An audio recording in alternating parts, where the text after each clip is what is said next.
जवळपास 6 वर्षे एकमेकांना डेट केल्यानंतर क्रिकेटपटू स्मृती मंदाना आणि संगीतकार पलाश मुच्छल 23 नोव्हेंबर रोजी लग्नबंधनात अडकणार होते।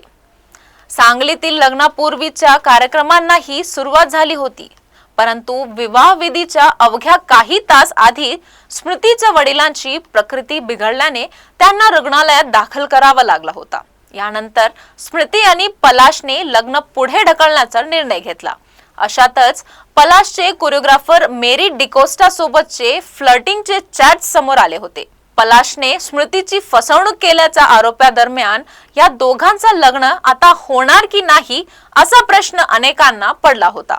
या प्रश्नांचा उत्तर आता पलाशच्या आईने दिला आहे। स्मृतीच्या वडिलांशी पलाश खूप जोडलेला आहे। स्मृतीपेक्षाही ते दोघं एकमेकांच्या जवळचे आहेत।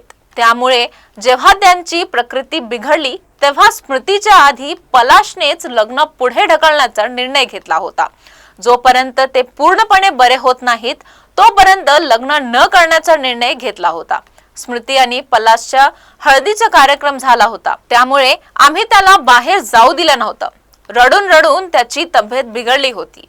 त्याला तिथेच 4 तास रुग्णालयात दाखल करावा लागला होता। IV ड्रिप लावण्यात आली, ECG आणि इतर चाचण्या झाल्या। त्यानंतर आता सर्व ठीक आहे, परंतु तो खूप तणावात आहे, अशी माहिती पलाशच्या आईने दिली आहे।